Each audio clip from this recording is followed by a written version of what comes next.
Hello বন্ধুরা, আসসালামু আলাইকুম। আমি মামুনি কিচেন থেকে বলছি। আশা করি সবাই ভালো আছেন। আলহামদুলিল্লাহ আমিও ভালো আছি আল্লাহর রহমতে। আজকে বন্ধুরা আমি পুঁটি মাছ চচ্চড়ি করব আর পাঙ্গাস মাছ ভাজি করব। সেই ভিডিওটি বন্ধুরা আপনাদের সাথে শেয়ার করব। পুরো ভিডিওটি দেখতে বন্ধুরা আমার সাথেই থাকুন। দেখেন বন্ধুরা, এখানে কিন্তু আমি মাছ কেটে রেখেছি এবং মাছের উপরে আমি লবণ ছিটিয়ে দিয়েছি। এবার আমি মাছগুলোকে লবণ দিয়ে ভালোভাবে ধুয়ে নেব। দেখেন বন্ধুরা, আমি মাছগুলোকে কিন্তু খুব সুন্দর করে ধুয়ে নিয়েছি লবণ দিয়ে।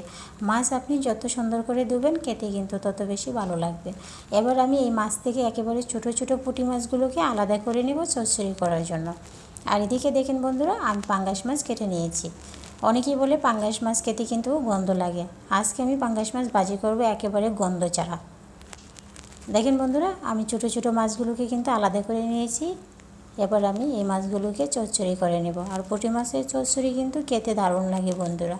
আমার কাছে অনেক ভালো লাগে, জানি না আপনাদের কাছে কেমন লাগে।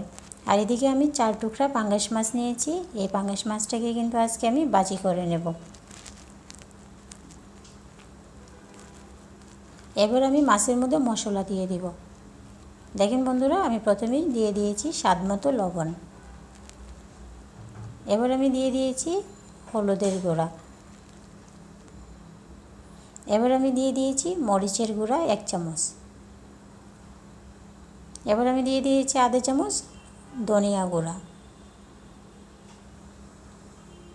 দেখেন বন্ধুরা, এখানে আমি 1 টুকরো লেবু নিয়েছি আর লেবুর রসটা কিন্তু আমি মাছের মধ্যে দিয়ে দিব। আপনারা চাইলে লেবুর রসের পরিবর্তে ভিনেগার ব্যবহার করতে পারেন। ভিনেগার বা লেবুর রস দিলে কিন্তু পাঙ্গাস মাছে কোনো গন্ধ থাকে না। এবার আমি মাছটাকে মাখিয়ে 5 মিনিটের জন্য রেস্টে রেখে দেব বন্ধুরা।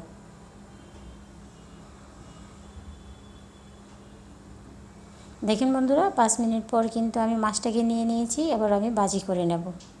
এদিকে আমি চুলার মধ্যে কড়াই বসিয়ে দিয়েছি বন্ধুরা। এবার আমি কড়াইয়ের মধ্যে দিয়ে দিয়েছি সয়াবিন তেল।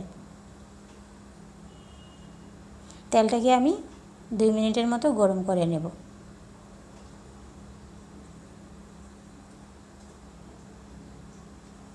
দেখেন বন্ধুরা, এবার কিন্তু আমি একটা একটা করে মাছ দিয়ে দিচ্ছি কড়াইয়ের মধ্যে। যারা আমার চ্যানেলটিকে সাবস্ক্রাইব করেছেন বন্ধুরা, তাদের সবার জন্য রইল আমার পক্ষ থেকে অনেক অনেক অভিনন্দন। আর যারা আমার চ্যানেলটিকে সাবস্ক্রাইব করেনি বন্ধুরা, অবশ্যই আমার চ্যানেলটিকে সাবস্ক্রাইব করে আপনাদের বন্ধু বানিয়ে নেবেন। দেখেন বন্ধুরা, আমার মাছটা কিন্তু 1 পিঠ ভাজা হয়ে গেছে। এবার আমি উল্টে দিচ্ছি।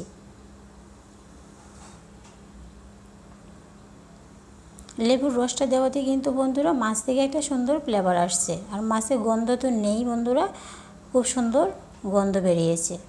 আপনারাও চাইলে এভাবে ভাজি করে নিতে পারেন। দেখেন বন্ধুরা, আমি মাছ ভাজি কিন্তু উঠিয়ে নিয়েছি। এবার যে তেলটা রয়ে গেছে সেখানে আমি পেঁয়াজটাকে ভেজে নেব। মাছ ভাজার সাথে কিন্তু পেঁয়াজ ভাজা না থাকলে একেবারেই চলে না। দেখেন বন্ধুরা, আমার মাছ কিন্তু ভাজি করা হয়ে গেছে। এবার আমি চলে এসেছি পুঁটি মাছের কাছে। আমি পুঁটি মাছটাকে ধুয়ে রেখেছিলাম ভালোভাবে। এবার আমি এটাকে কড়াইয়ের মধ্যে দিয়ে দিচ্ছি। এবার আমি দিয়ে দিব স্বাদ মতো লবণ। এবার আমি দিয়ে দিয়েছি মরিচের গুঁড়া। এবার আমি দিয়ে দিয়েছি আধা চামচ হলুদের গুঁড়া। এবার আমি দিয়ে দিয়েছি আধা চামচ ধনিয়া গুঁড়া। বন্ধুরা, এবার আমি দিয়ে দিয়েছি কাঁচামরিচ কুচি। ছোটো মাছ মানে হলো কাঁচামরিচ। আপনি যত বেশি কাঁচামরিচ দিয়ে রান্না করবেন তত কিন্তু খেতে ভালো লাগবে। এবার আমি দিয়ে দিয়েছি পেঁয়াজ কুচি। এবার আমি দিয়ে দিব পরিমাণ মতো সয়াবিন তেল। আমি কিন্তু মাছটাকে খুব ভালোভাবে হাতে মাখিয়ে নেব। ছোটো মাছ হাতে মাখিয়ে রান্না করলে কিন্তু খেতে খুব ভালো লাগে। এবার আমি অল্প পরিমাণে পানি দিয়ে দেব।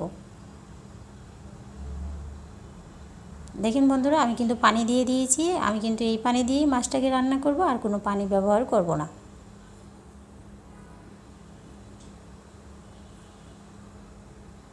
দেখেন বন্ধুরা, আমি কিন্তু কড়াইটাকে চুলার মধ্যে বসিয়ে দিয়েছি। এবার আমি ঢাকনা দিয়ে রেখে দেবো 10 মিনিটের জন্য। চুলার আগুনটাকে আমি একেবারে লো লেভেলে রেখে দেব।